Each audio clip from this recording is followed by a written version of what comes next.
Assalamualaikum warahmatullahi wabarakatuh. Perkenalkan, nama saya Dimas. Di sini saya dan kelompok saya akan mempresentasikan tentang materi yang berjudul fatty acid menthyl ester. Sebelum ke slide selanjutnya, saya akan memperkenalkan nama kelompok saya. Yang pertama Muhammad Iqbal, yang kedua Bagas Adi, yang ketiga Muhammad Farhan, yang keempat Krisna Afrialdo, dan yang kelima Dimas Dwi, yaitu saya sendiri. Untuk pendahuluan, fatty acid menthyl ester atau disingkat dengan FEM adalah senyawa ester dari asam lemak yang diperoleh melalui proses transesterifikasi antara minyak nabati dengan metanol. FEM ini berperan sebagai komponen utama dalam biodiesel, yaitu bahan bakar alternatif yang lebih ramah lingkungan dibandingkan bahan bakar fosil. Produksi FEM ini menjadi langkah penting dalam upaya pengurangan emisi gas rumah kaca serta mengurangi ketergantungan terhadap energi fosil dan mendukung transisi menuju energi berkelanjutan. Penjelasan teori RBDPO Refined Bleached and Deodorant Palm Oil. RBDPO merupakan minyak sawit olahan yang telah melalui proses pemurnian, pemucatan, dan penghilangan bau. Minyak ini adalah bahan baku utama dalam produksi FEM karena mengandung trigliserida yang tinggi, memiliki kestabilan harga, serta tersedia melimpah di Indonesia. Metanol CHOH. Metanol adalah alkohol sederhana yang paling umum digunakan dalam reaksi transesterifikasi. Peran utama metanol adalah sebagai reaktan yang bereaksi dengan trigliserida untuk membentuk methyl ester FEM dan gliserol. Sodium metilat 30%. Sodium metilat NaOCH2 adalah katalis basa kuat yang digunakan untuk mempercepat proses transesterifikasi. Senyawa ini biasanya tersedia dalam bentuk larutan 30% dalam metanol. HCI 32%. Asam klorida. Asam klorida atau HCI 32% digunakan dalam proses netralisasi sisa basa atau sabun yang terbentuk dalam reaksi. NaOH 48%. Natrium hidroksida. NaOH adalah basa kuat yang kadang digunakan sebagai katalis alternatif selain sodium metilat. Dalam beberapa tahap, NaOH juga digunakan untuk pengaturan pH atau pemisahan fasa, terutama dalam pengolahan gliserin mentah.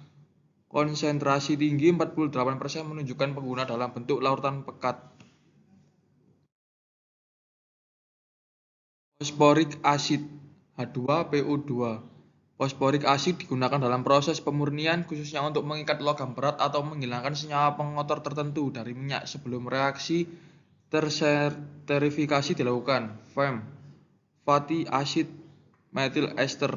FEM adalah hasil utama dari proses transesterifikasi. FEM memiliki karakteristik yang serupa dengan solar atau diesel, seperti angka setana yang tinggi dan kandungan oksigen yang memungkinkan pembakaran lebih sempurna. Crude gliserin mentah. Crude gliserin merupakan produk samping dari proses transesterifikasi. Gliserin mentah ini masih mengandung air, metanol, dan garam dan senyawa lain, sehingga perlu diproses lebih lanjut untuk digunakan dalam industri kosmetik, farmasi, atau kimia. Fatty matter, zat lemak. Fatty matter mengacu pada sisa lemak atau minyak yang tidak bereaksi selama transesterifikasi. Transesterifikasi adalah reaksi kimia antara trigliserida dan alkohol, biasanya metanol, dengan bantuan katalis basa seperti sodium metilat untuk menghasilkan ester FEM dan gliserol.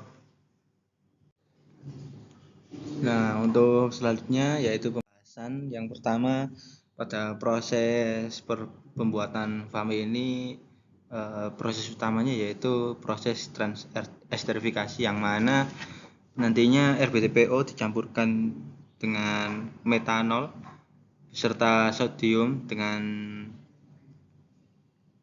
sodium 30%. Kemudian pada tahap esterifikasi ini nantinya trigliserida, lemak atau minyak bereaksi dengan alkohol. Nah, alkohol yang digunakan sini adalah metanol dan katalisnya sodium metilat. Kemudian untuk proses selanjutnya, pada saat proses transesterifikasi ini ada muncul nantinya dua layer, yang mana layer atas itu minyak, kemudian yang layer bawah itu bisa dikatakan gliserin. Nah, kemudian untuk layer minyaknya bisa memasuki proses selanjutnya, yaitu proses double washing. Nah, proses double washing ini adalah proses pencucian biodiesel sebanyak 2 kali untuk menghilangkan impurities ataupun kadar air yang masih terkandung dalam minyak ini. Kemudian minyaknya nanti akan masuk ke dalam proses methyl ester drying, yang mana dalam proses ini fame dipanaskan menggunakan suhu panas 50 derajat Celcius sampai 60 derajat Celcius yang bertujuan untuk mengurangi resiko korosi pada kandungan fame itu sendiri serta meningkatkan stabilitas dan kualitas fame.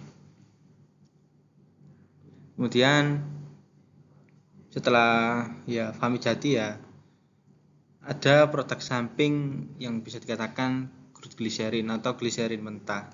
Nah, pada saat crude glycerin ini mentah, ada proses yang namanya glycerin soft splitting. Nah, glycerin soft splitting ini pada proses ini crude glycerin nantinya akan disemprot atau dicampurkan atau ditambahkan HCl 32%, sehingga nantinya di dalam crude glycerin ini akan memisahkan dua layer juga, yang mana ada layer fatty matter, kemudian ada layer glycerin. Kenapa ada layer fatty matter ini? Nah, fatty matter ini adalah proses trigliserida yang tidak jadi. Oleh karena itu, maka ikut menuju ke layer bawah, yaitu layer crude glycerin. Kemudian ada proses selanjutnya, yaitu glycerin purification, yang mana gliserin yang sifatnya masih asam nantinya akan ditambahkan NaOH 48%, kemudian nantinya akan menjadi crude glycerin dengan pH yang netral. Kemudian untuk prosesnya lagi, yaitu ada methanol rectification. Ini adalah sisa-sisa samping dari proses pembuatan gliserin. Nantinya ada wastewater, water of washing, kemudian water of phosphoric, kemudian recycle metanol dan sebagainya.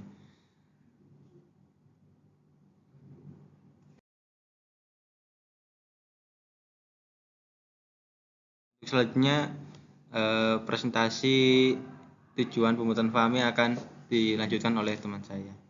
Sekian, terima kasih.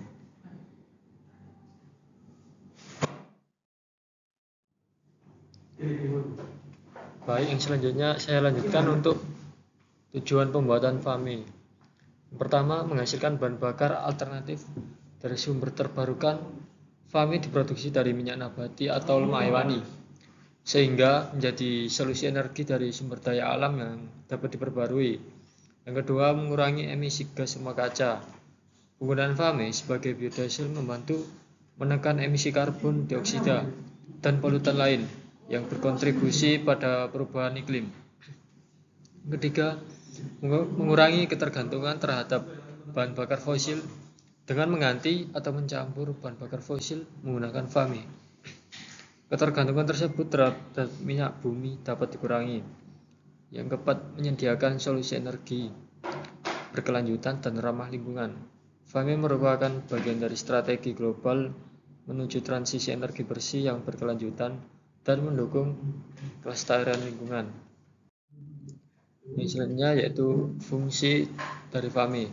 Pertama, sebagai biodiesel pengganti solar, FAME berfungsi sebagai bahan bakar alternatif yang dapat digunakan langsung atau dicampur dengan solar dalam mesin diesel.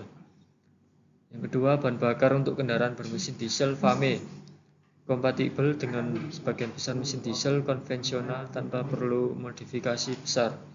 Yang ketiga, mengurangi polusi udara. Pembakaran FAME menghasilkan emisi yang lebih bersih, seperti partikel halus dan karbon monoksida yang lebih rendah dibandingkan solar murni.